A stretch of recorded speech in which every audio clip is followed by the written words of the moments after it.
Sir, ಚುನಾವಣೆ announce ಆಗಿದೆ.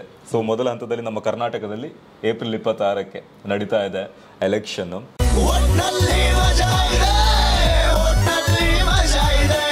And ನೀತಿ ಸಂಹಿತೆ ಜಾರಿಯಲ್ಲಿದೆ, ಕೋಡ್ ಆಫ್ ಕಂಡಕ್ಟ್. ಸೊ ಈ ಕೋಡ್ ಆಫ್ ಕಂಡಕ್ಟ್ ಅಂದ್ರೆ ಏನು, ಅಂಡ್ ಈ ಒಂದು ಟರ್ಮ್ ಅಲ್ಲಿ ಏನೆಲ್ಲ ಡೂಸ್ ಅಂಡ್ ಡೋಂಟ್ಸ್ ಇರುತ್ತೆ? ಮಾಡೆಲ್ ಕೋಡ್ ಆಫ್ ಕಂಡಕ್ಟ್ ಇದು ಎಲೆಕ್ಷನ್ ಕಮಿಷನ್ ಅವರು ಎಲ್ಲ ಪೊಲಿಟಿಕಲ್ ಪಾರ್ಟೀಸ್ ಜೊತೆ ಕನ್ಸಲ್ಟ್ ಮಾಡಿ ಡಿವೈಸ್ ಮಾಡಿರೋ ಒಂದು ಕೋಡ್. ಇದಕ್ಕೆ ಕೂಡ ಲಾ ಬ್ಯಾಕಿಂಗ್ ಇದೆ. ಅಂದರೆ ಕಾನೂನು ಪ್ರಕಾರ ಕೂಡ ಇದರದ್ದು ಏನೇ ಉಲ್ಲಂಘನೆ ವೈಲೇಷನ್ ಆದರೆ ಅದನ್ನು ಪನಿಷ್ ಮಾಡೋಕ್ಕೆ ಕಾನೂನಲ್ಲಿ ಕೂಡ ಅವಕಾಶ ಇದೆ. Model code of conduct broadly ಹೇಳಬೇಕಾದ್ರೆ 3 ವಿಚಾರಗಳು. ಒಂದು, ಪಾರ್ಟಿ ಇನ್ ಪವರ್ ಅಂದರೆ ಅಧಿಕಾರದಲ್ಲಿ ಇರುವ ಪಕ್ಷ ಅವ್ರಿಗೆ ಅನ್ವಯಿಸ್ತದೆ. ಪೊಲಿಟಿಕಲ್ ಪಾರ್ಟೀಸ್ ಎಲ್ಲ ಪಕ್ಷಗಳಿಗೂ ಅನ್ವಯಿಸ್ತದೆ. Third, government servants, entire government machinery, ಇವರಿಗೆಲ್ಲ ಕೂಡ ಅನ್ವಯಿಸ್ತದೆ. ಸೊ ಈ 3 ಕ್ಯಾಟಗರಿಗಳು ಏನೇನು ಮಾಡಬೇಕು ಏನೇನು ಮಾಡಬಾರ್ದು ಡೀಟೇಲ್ ಆಗಿ ಕೊಟ್ಟಿದ್ದಾರೆ.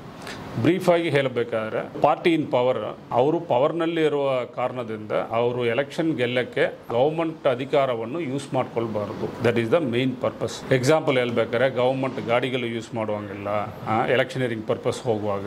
ಯಾಕಂದರೆ ಅವರು ಇಲ್ಲಿ ಸರ್ಕಾರದಲ್ಲೂ ಇರ್ತಾರೆ, they act as a political party, ಮತ್ತು ಕ್ಯಾಂಡಿಡೇಟ್ ಆಗಿ ಫೀಲ್ಡ್ನಲ್ಲಿ ಕಂಟೆಸ್ಟ್ ಮಾಡ್ತಾರೆ. ಆವಾಗ ಸರ್ಕಾರಿ ಗಾಡಿಗಳು ಯೂಸ್ ಮಾಡಬಾರ್ದು, ಸರ್ಕಾರಿ ಮೆಷಿನರಿಯ ಅಧಿಕಾರಿಗಳನ್ನು ಯಾವುದೇ ಮೀಟಿಂಗ್ ಕರೀಬಾರ್ದು, ಸರ್ಕಾರಿ ಹಣದಲ್ಲಿ ಫ್ರೀಯಾಗಿ ಅಡ್ವರ್ಟೈಸ್ಮೆಂಟ್ ಕೊಡಬಾರ್ದು. ಅಂದರೆ ಅವ್ರ ಪಕ್ಷಕ್ಕೆ ನಮಗೆ ಓಟ್ ಹಾಕಿ ಅಂದರೆ ಸರ್ಕಾರಿ ಹಣ ಯೂಸ್ ಮಾಡಿ ಅಡ್ವರ್ಟೈಸ್ಮೆಂಟ್ ಕೊಡಬಾರ್ದು.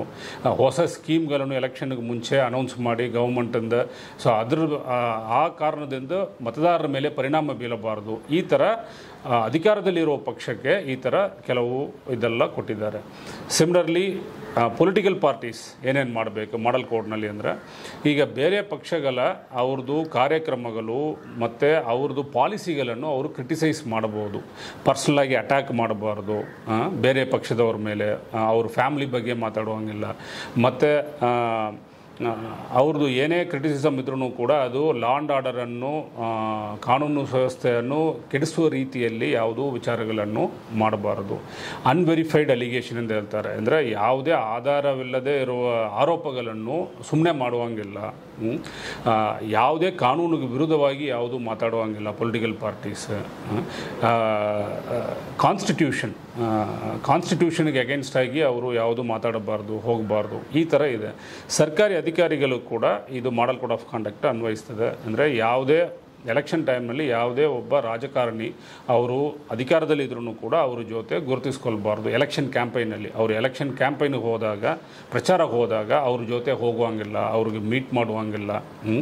ಮತ್ತು ನ್ಯೂಟ್ರಾಲಿಟಿ, ಎಲ್ಲ ಪಕ್ಷಗಳು ಎಲೆಕ್ಷನ್ ಟೈಮ್ ಬಂದ ಮೇಲೆ ಅಧಿಕಾರದಲ್ಲಿರೋ ಪಕ್ಷ ಆಗಲಿ ಅಪೋಸಿಷನ್ ಪಾರ್ಟೀಸ್ ಆಗಲಿ ಎಲ್ಲರೂ ಕೂಡ ಸಮಾನವಾದ ರೀತಿಯಲ್ಲಿ ಏನೇನು ಲಾ ಇದೋ ಅದು ಪ್ರಕಾರ ಮಾಡಬೇಕು. ಇಂಪಾರ್ಶಿಯಾಲಿಟಿ, ಯಾವುದೇ ಒಂದು ಪಕ್ಷಕ್ಕೆ ಪರವಾಗಿ ಪ್ರಚಾರ ಮಾಡುವಂಗಿಲ್ಲ, ಅವ್ರ ಜೊತೆ ಹೋಗುವಾಗಿಲ್ಲ. ಈ ಥರ ಸರ್ಕಾರಿ ಅಧಿಕಾರಿಗಳು ಕೂಡ ಒಂದು ಕೋಡ್ ಇದೆ. ಸೊ ಈ 3 ಕ್ಯಾಟಗರಿಯನ್ನೇ ಮಾಡೆಲ್ ಕೋಡ್ ಆಫ್ ಕಾಂಡಕ್ಟ್ ಅಂತ ಕರಿತೀವಿ. ಇದನ್ನು ಉಲ್ಲಂಘನೆ ಮಾಡಿದರೆ ಸಂಬಂಧಪಟ್ಟ ನಿಯಮಗಳ ಪ್ರಕಾರ ಎಲ್ಲರ ಮೇಲೂ, including government servant, political parties leaders, party in power ಎಲ್ಲರ ವಿರುದ್ಧನೂ ಕ್ರಮ ತಗೊಳ್ಳೋಕ್ಕೆ ಕಾನೂನಲ್ಲಿ ಅವಕಾಶ ಇದೆ.